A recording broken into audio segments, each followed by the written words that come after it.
Hello everybody, this is Albert with Green Tea House. I hope you're doing well today. Today we're going to talk about the beauty of blooming teas and what they are. Now before I begin, I highly recommend you check out our back catalog of episodes, and I'll make sure I put some that are applicable over here. Now many of you might not be familiar with blooming teas. We will be selling blooming teas for certain at the brick and mortar tea store and maybe virtually as well. But one of the reasons I want to offer blooming teas at the tea store at Green Tea House in Green is because I'm a firm proponent of using the five senses of tea. And when you drink from a tea bag, you really lose a lot of those senses. And so I'm really keen on the tactile. This is why I'm a really big fan of tuocha, bird's nest. Also, I'm a big fan of tea cakes. I'm a big fan of oolong, for example, or any of the leaves of the tea plant that are wrapped up in a ball and then they unfurl the leaves with hot water. So I'm a big fan of the visual aesthetic and the tactile aesthetic. And with blooming teas, you get the best of both worlds. So what are blooming teas?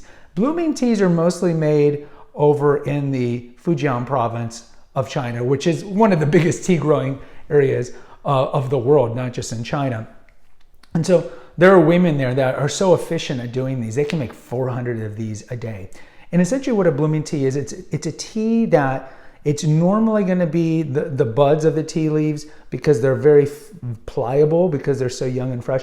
And it's essentially tying tea leaves with some sort of flower. This could be osmanthus, this could be jasmine, it could be a variety of flowers. And these women are just so adroit at tying around these tea leaves with these blooms. And so when you see them before you steep them, they kind of look like a packaged colorful ball, for lack of a better word.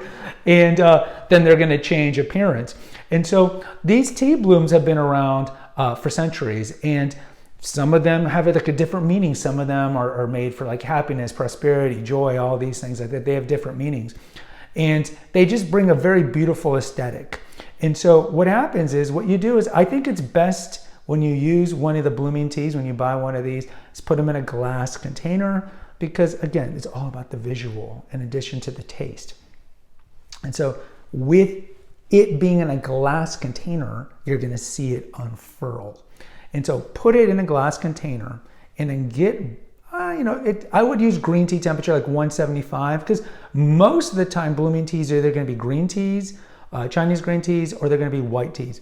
And so what you would do is I would pour the 175 water into the kettle in about 2/3 of the kettle, and then slowly after a few minutes, you're gonna see it unfurl. The things that keep it tied together are something that will break with hot water, and don't worry about it, they're completely fine to drink, because you're not gonna be drinking the things that keep it tied together.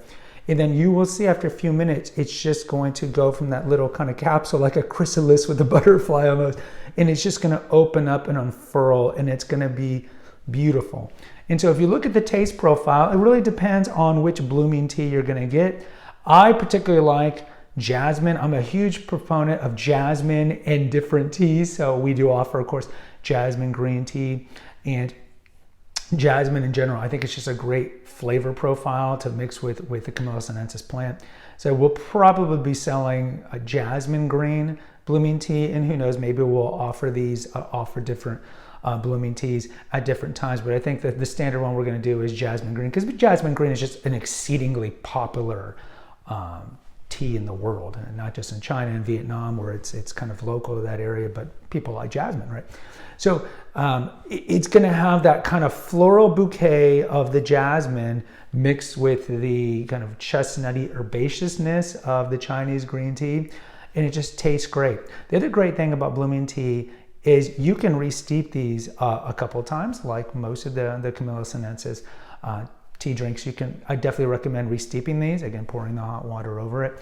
And then afterwards, you can leave it in cold water. You can put it in a jar after you've steeped it, or put it like in an open glass container and let it float on the top and just have it around your house. I mean, it's gonna take a long time for it to degrade because it is a flower, but it's just a beautiful a kind of like synchronicity or a synthesis of all of our senses, because you're drinking this beautiful tea, but you're also getting to look at this beautiful flower and you get to see it unfurl and so forth. So when you're looking to buy a blooming tea, I would recommend you get ours at Green Tea House. But in general, you want to look at ones that have full loose leaf for the base, for the green, the actual tea base. And then ones where the color, when it's still wrapped in a ball, you can kind of look at the color of the flower. Something that is not super pale, because that would suggest that it's not going to be as fresh. So that's what a blooming tea is. I highly recommend you check them out. Guys, post in the comments. Let me know if you've ever had one before. I'd love to hear from you. Until next time, take care and God bless.